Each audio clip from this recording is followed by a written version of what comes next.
letter from Jean! Looks like Durin's woken up. Let's go see how he's doing.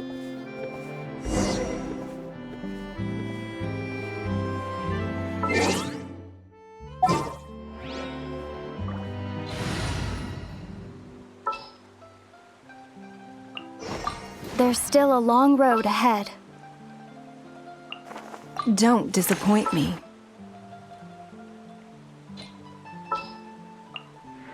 You called?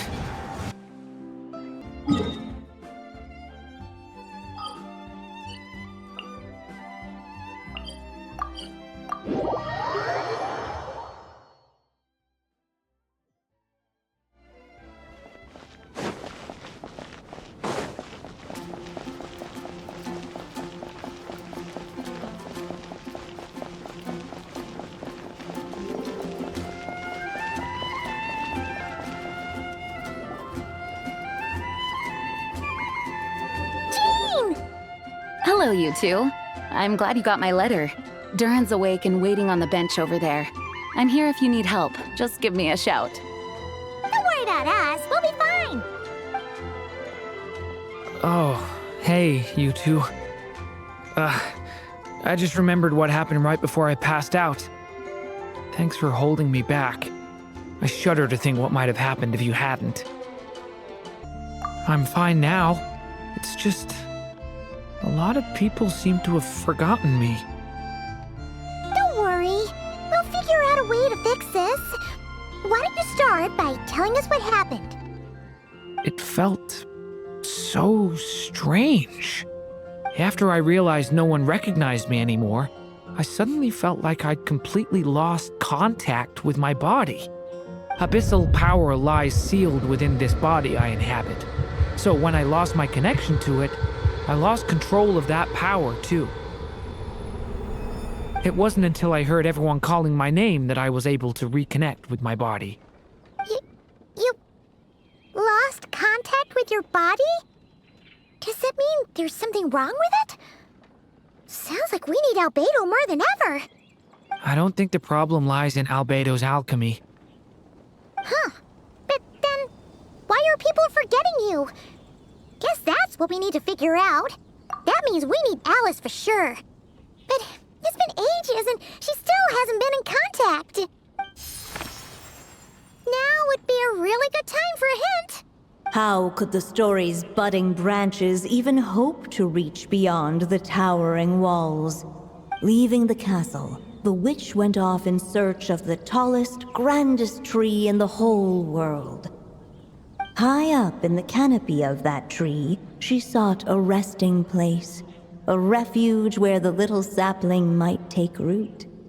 Go to that place, for it was there that the sapling felt its first breath of wind. Huh? Was that another clue? Does that mean the story isn't over yet? Leaving the castle. It just occurred to me. If this story is all about my own experiences, then wouldn't what happened after I left Simulanka be part of it too? But how could she possibly know exactly what would happen? And even if she did, how could we know when the story was complete? Yeah. Since we can't reach Alice right now, we'll just have to get to the bottom of this ourselves. But first, we gotta figure out where this riddle wants us to go. The tallest, grandest tree in the whole wide world. Huh. The only place that ever gave me that feeling was the one I ended up in right after leaving Simulanka. They had great coffee there, too. And so many books you'd never run out of things to read. Think about it. Our search in Mondstadt began in a library, right? Well, Sumeru City's got one of those, too. And it's absolutely huge. What do you say? Should we try looking there? Huh. That does kind of make sense. And it's not like Paimon's got a better idea. All right, let's just give Jean and the others a heads up first. Well, it sounds like you've got a plan, so I won't interfere. All I ask is that you stay safe. Albedo won't be back for some time, and until he is, we can't know for sure how dangerous Durin might be in his current state. I'm so sorry about what happened before. Believe me, I'm not blaming you, and neither is anyone else here. If anything, it's the opposite. We're all just worried about you. Worried? About me? Come with me. I want to show you something. As soon as they heard you were awake, they all hurried over to see how you were doing. You all came to see me? A little birdie told me you're working on finishing a storybook. So maybe all those people losing their memories is just a plot twist waiting to be resolved. Miss Lisa, you always seem to know how to put my mind at ease. Please, everyone, don't worry about me. When I get back, I'll find a way to complete my mother's story, and the one we started, too.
Whew.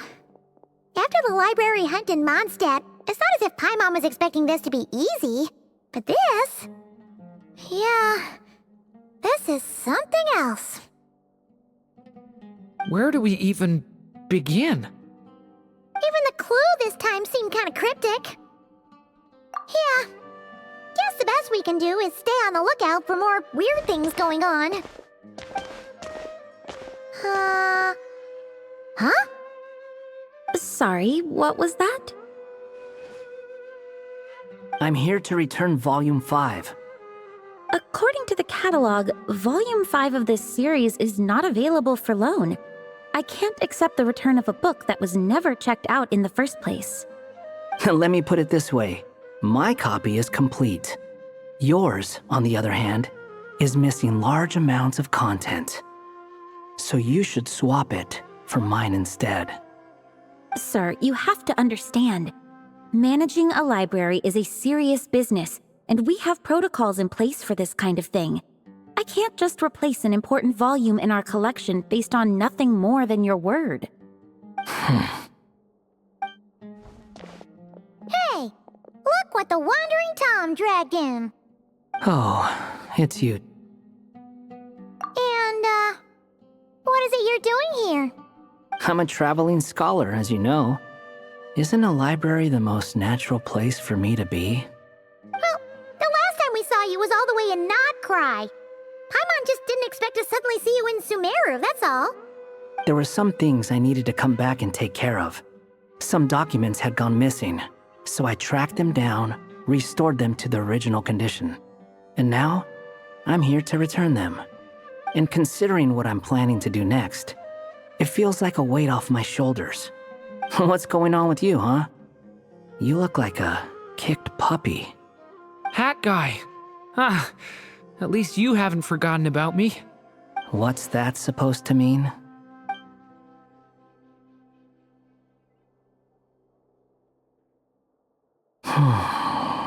So it's been getting worse. Sounds like you know something we don't. After he left Similanka, He spent some time traveling Sumeru with me. I was working on several texts at the time, and I stumbled upon something strange. Anytime Durin of Simulanka was mentioned, before long, the record would disappear, which means all the remaining records on Durin are about the evil dragon that fell on Dragonspine. How did you even discover that? If I remember correctly, Hat Guy loved the time he spent in Simulanka so much that he started writing a travel log. That's besides the point. The fact is, you're not affected by the ley lines of this world. I'm sure you can grasp the implications of what that means. His case is different from mine. It's more like the world itself refuses to accept his existence. It started with a few written records, but now, it sounds like it's spread to people who never met him or didn't know him well. At this rate, the whole world might forget him altogether. The whole world? But that includes all my friends in Mondstadt, and even Hat Guy, too. So that's what you've been worried about all this time? Why didn't you just tell me? There are more important questions right now. Like figuring out how to fix this. That mage clearly cared a lot about her child. She left that book behind for a reason. If you want answers, isn't that the place to find them? You think that didn't occur to us already? Problem is, we need to find the memory that unlocks the next chapter first. Mind if I take a look? I just want to know what secrets this book is hiding. Besides, I've run into a bit of red tape, so I've got time. Of course. Be my guest.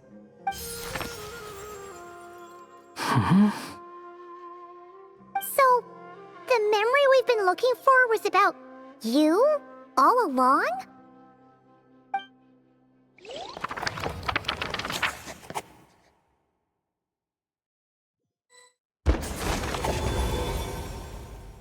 The little dragon became companions with a stray cat with dark blue fur.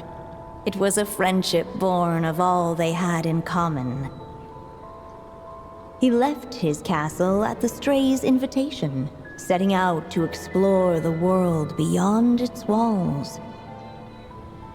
There, he grew fond of the outside world, eager to make friends and share the story of his life.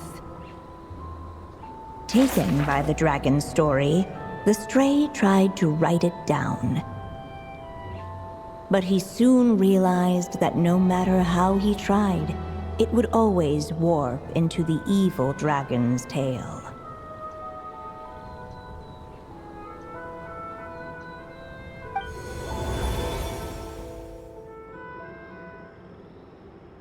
So, this is the world where this chapter takes place? Looks like we're at the top of some kind of gigantic tree. This one must be about what happened to me when I first arrived in Tevat. No wonder the memory that unlocked it was about Hat Guy. Most of my memories from that period were. Hold on. Anyone want to explain how I ended up looking like this? Maybe you've become a character in the story too. You see me as a stray cat? A wandering Tom, to be exact. You should count yourself lucky. Of all Durin's friends, your character is by far the most memorable. Maybe it's because I've known Hat Guy for longer, so my impression of him is more vivid than the others. Vivid? Then how come you haven't changed one bit? Guess that means the impression the traveler left was so vivid, it didn't need changing.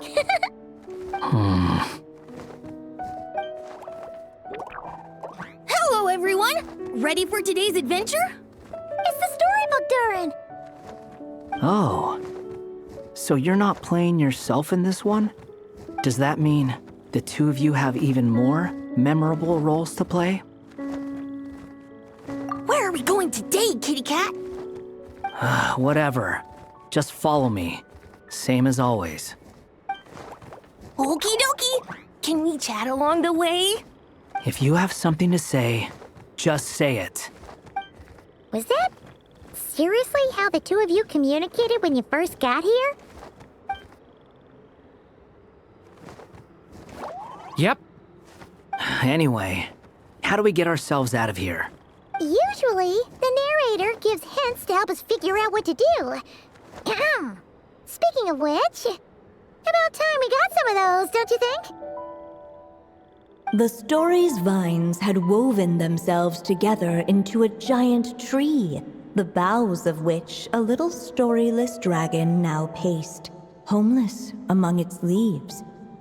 He had to find a way to leave this place and set off in search of a home of his own. If he stayed, the world would erase him from its memory altogether. To leave this place? But where am I supposed to go? The little dragon felt completely lost. Just like the vines, the road ahead branched off into different directions, twisting and turning before disappearing into the mist. But as luck would have it, a prophetess waited up ahead. Perhaps she might know where each path might take him.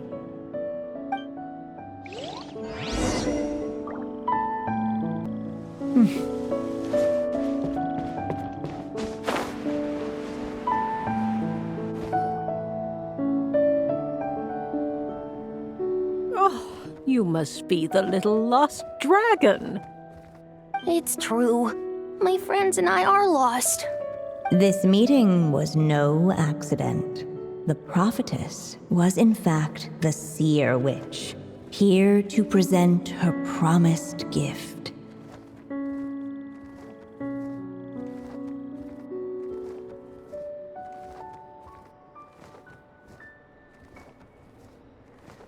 The seer witch. Oh yeah! That's Mona's teacher, right? The old hag? Insolent child. I am the seer witch, your prophetess, not some old hag. Sorry!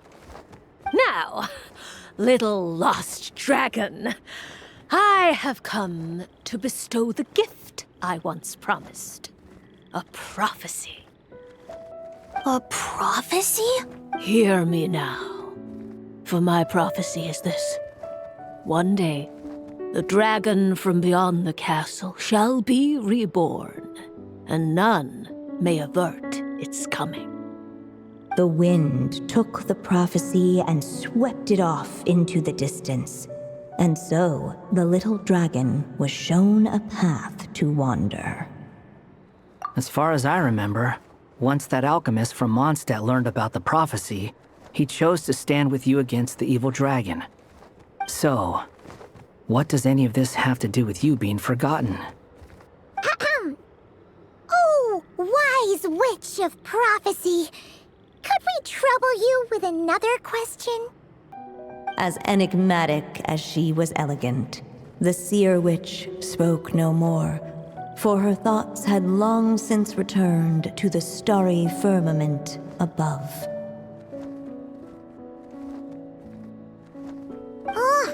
Just when we actually needed her. The seer witch was my mother's friend, so the prophecy she just gave should turn out to be helpful. Well, it's not like we've got better options. But if all we need to do is leave this place, which path should we take? Why don't we take a look around?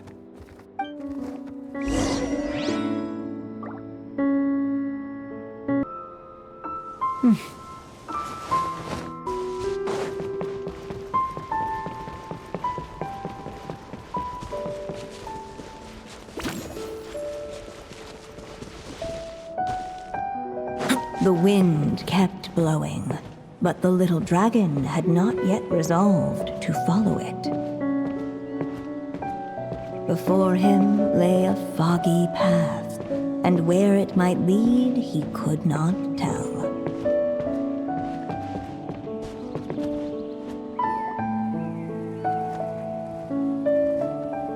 If we go this way, we'll be heading back to Mondstadt just like we planned. Out of all the options so far, this seems like the safest, right? At least we know what happens next. He helps stop the evil dragon from returning, gets a new body, makes a whole bunch of friends, who all just forget about him. But you didn't forget, Hat Guy. I'm just saying, choosing this path wouldn't solve the main problem. You'd still end up being forgotten. Huh.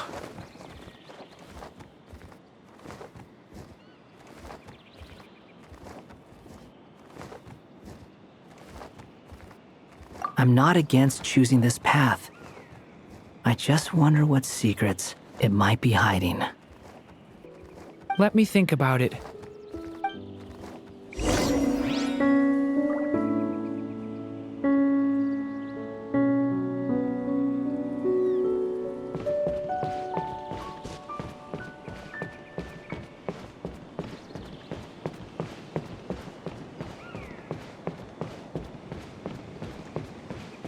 I still think you should keep going, little dragon. If you leave the castle, you can accomplish something amazing and make a bunch of friends along the way. Really? Then let's go! Unable to preserve his story, the little dragon wandered astray. Fortunately for him, a certain prophetess had left behind a prophecy to guide him.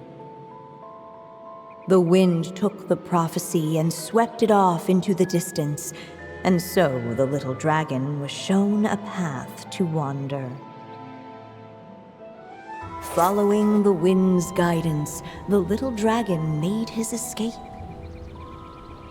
In turn, the prophetess affirmed the little dragon's choice, leaving an extra secret as her parting gift. Now that you've made up your mind, I shall keep my promise by explaining Fate's little trick. Long, long ago, the gods of the high heavens gave the world outside the castle a magic of its own. They called it storytelling. It was a magic of almost unshakable power that governed how people met, grew close, and understood one another. Each person had a story meant for them and them alone, one whose ending was written in the heavens long ago. In truth, your story and the evil dragons are simply two versions of the same tale, and that is something the magic of storytelling cannot abide. Beyond the castle's walls, your story cannot take root, for the evil dragon's tale has done so already.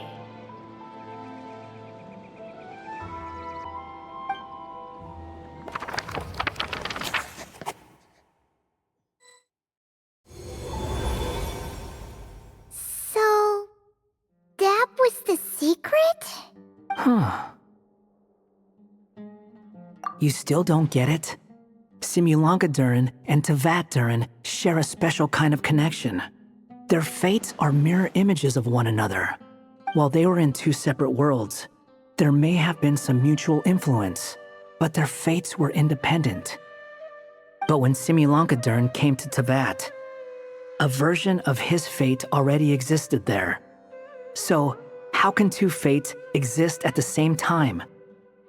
The answer is, they can't. The rules of this world don't allow it. You can't return a book you never checked out in the first place. So, what's Durin supposed to do? Those mages seem to have come up with quite the ingenious solution.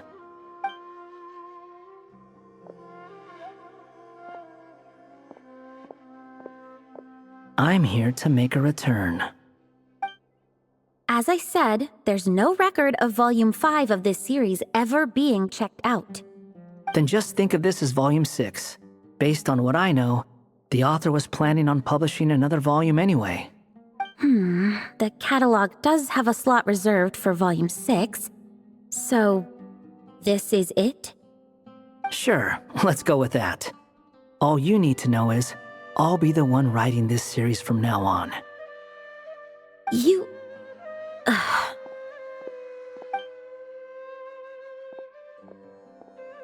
What are you up to this time?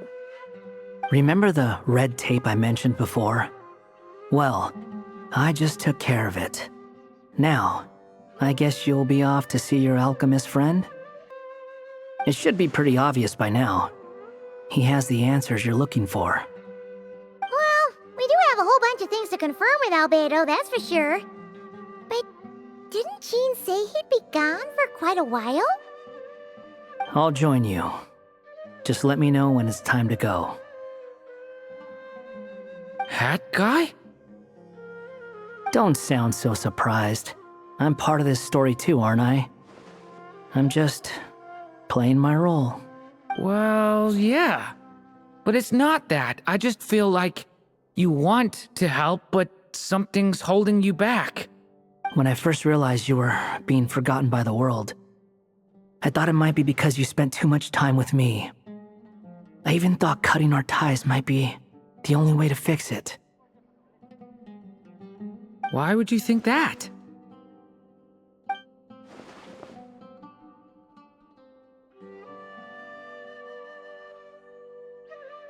It doesn't matter now. Judging from the answer this book has given us, I was probably overthinking it. Just as well, with the ley lines rejecting him like this, the people who still remember him are his only remaining connection to this place. If that last fragile tie was broken, who can say what devastation his unbound body might unleash? And to think I'm one of the people keeping you here, instrumental in helping change your fate. Can't say I saw it coming. Well, if it's good enough for Hat Guy, it's good enough for me. After all, he is about as odd as humans get.